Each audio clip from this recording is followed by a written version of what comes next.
Vivenciamos no Brasil um momento que para muitos pode ser desesperador, mas para outros tantos significa um alívio e até mesmo nostalgia. Estou me referindo à possibilidade da volta de Lula em 2023. Nesse vídeo será deixado de lado toda a gincana jurídica feita pelo STF para que a candidatura de Lula voltasse a ser possível, focando-se apenas nos aspectos políticos e econômicos. São mais de 33 anos e 6 presidentes da República desde a promulgação da Constituição Federal de 1988. Nesse intervalo, o desempenho econômico brasileiro foi apenas modesto, crescimento de 1,79% do PIB per capita por ano. Só como base de comparação, países como Chile e Botsuana cresceram a taxas anuais de 2,96% e 4,76%. Desempenhos bem melhores que o do Brasil. Sendo que o caso do país africano deixa ainda mais vexatório o quão para trás o Brasil vem ficando ao longo do tempo. Tal comparação serve para evidenciar que o problema econômico brasileiro vem de muito longe. Entretanto, no governo Lula, as taxas de crescimento foram cerca de 4% ao ano. Mais do que o dobro da média do período analisado. Graças a esse melhor crescimento, muitos brasileiros saíram da pobreza, aumentaram a sua renda, puderam ter acesso a bens e serviços antes impossíveis, melhoraram seus estudos, entre outras coisas. Logo, não é difícil entender por que muitos enxergam Lula com nostalgia e esperança de dias melhores. Porém, a pergunta inquietante é: o que permitiu esse crescimento melhor do governo Lula? E outra, mais importante, ele poderá ser repetido num novo mandato seu? Voltemos ao passado para poder responder a elas. Em outubro de 2002, Lula é eleito presidente, derrotando José Serra no segundo turno das eleições. O quadro nacional era de temor, pois não se sabia como seria gerida a economia brasileira em um governo petista. Os contratos seriam respeitados. E a propriedade privada? Haveria compromisso com a responsabilidade fiscal e com a inflação baixa. Essas e outras coisas eram grandes mistérios devido às declarações passadas de Lula e de outros membros do Partido dos Trabalhadores, pois tinham a natureza de ruptura.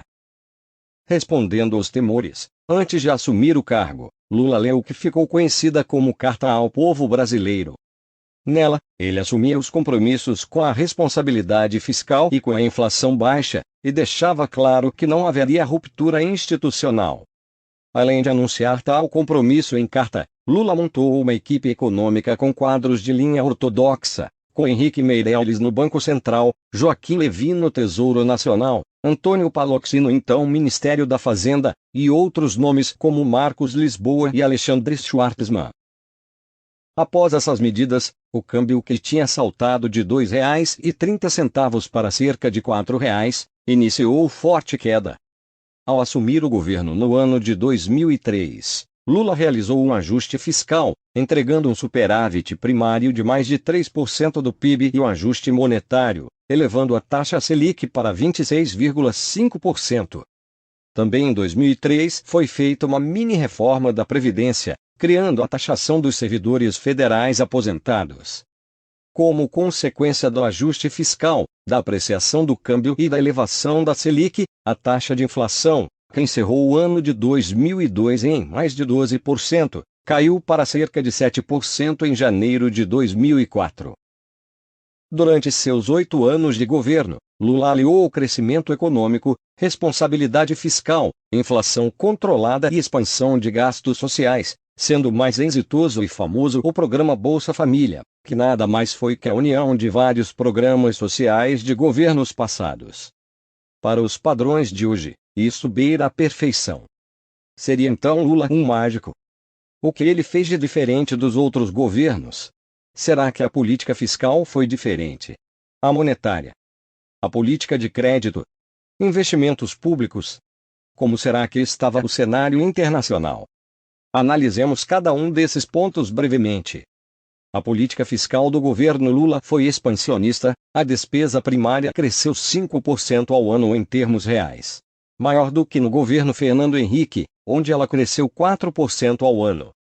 A política monetária também foi expansionista, os juros reais Selic caíram de 18% no ano 2000, para 8% no fim de 2010. Quando chegamos na política de crédito, vemos que foi nela que ocorreu a principal mudança. Se no governo Fernando Henrique a expansão do crédito era comedida, no governo Lula ela foi utilizada sem cerimônia e temor. O crédito mais que se multiplicou por 4 durante o seu governo. Tanto os empresários quanto os consumidores tiveram farto acesso ao crédito. Foi uma farra do crédito como nunca vista antes na história desse país. No que tange aos investimentos públicos, eles aumentaram de 0,30% para 1,2% do PIB na esfera federal, tendo alguma influência no crescimento, mas nem de perto como teve a política de crédito. Podemos ver até aqui que todos os motores da economia, digamos assim, foram aditivados durante o governo Lula. O motor da política fiscal, o motor da política monetária, da política de crédito e de investimento público, todos foram utilizados. A pergunta que fica é, como que isso não resultou em estouro inflacionário? A resposta tem a ver com o último item a ser analisado, o cenário internacional. Durante os seus 8 anos de governo, podemos dizer que Lula contou com uma dádiva dos deuses, o forte enfraquecimento do dólar americano. Se Fernando Henrique deu o azar de governar durante um período onde o dólar foi mundialmente forte, Lula deu a sorte de governar quando o valor do dólar foi o mais fraco dos últimos 35 anos. Aquela foi uma época onde os Estados Unidos gastaram trilhões de dólares com a guerra do Iraque, o que favoreceu o enfraquecimento de sua moeda. Um dólar mundialmente fraco somado ao fato do Brasil se mostrar um país confiável para investimentos estrangeiros, fizeram o real se apreciar enormemente. Lula pegou um câmbio próximo de R$ 4 e entregou, graças aos fatos citados, a 1,65. Em resumo, houve uma espécie de exódia da macroeconomia, um cenário perfeito para se praticar tudo que é a política expansionista sem desencadear impressões inflacionárias preocupantes. Entretanto, isso já não era mais realidade desde meados do governo Dilma. Dito tudo isso, a última pergunta que resta é, pode esse cenário se repetir? Analisando o governo Biden e sua volúpia por gastos públicos, não é impossível vermos novamente o dólar se enfraquecer fortemente pelo mundo. Ainda assim, há que se pensar se isso seria o bastante, pois o Brasil de hoje é bem diferente do que era em 2002. As contas públicas estão bem piores do que estavam naquela época, o que obviamente diminui aventuras nessa área. Já a população se encontra endividada e muitos com crédito sujo na praça, o que limita o motor do endividamento.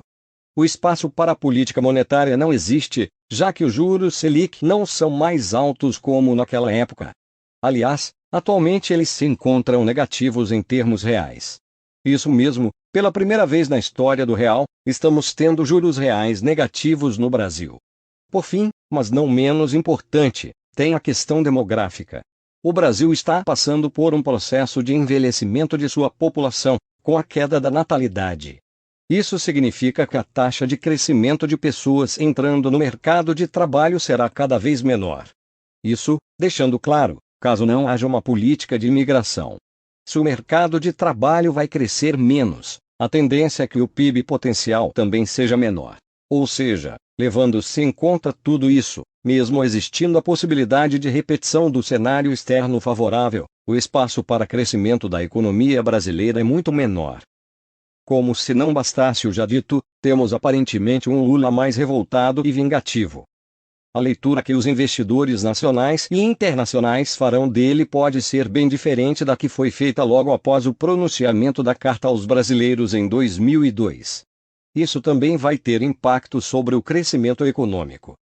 Enfim, meus caros, é isso. Queria compartilhar essa visão com vocês aqui no canal. Tal como em 2002, o cenário de 2022 vai ser cheio de incertezas, e acredito, menos esperançoso. Bem, vou ficando por aqui. Se gostou do conteúdo do vídeo, inscreva-se no canal e nos veremos em uma próxima oportunidade. Até breve.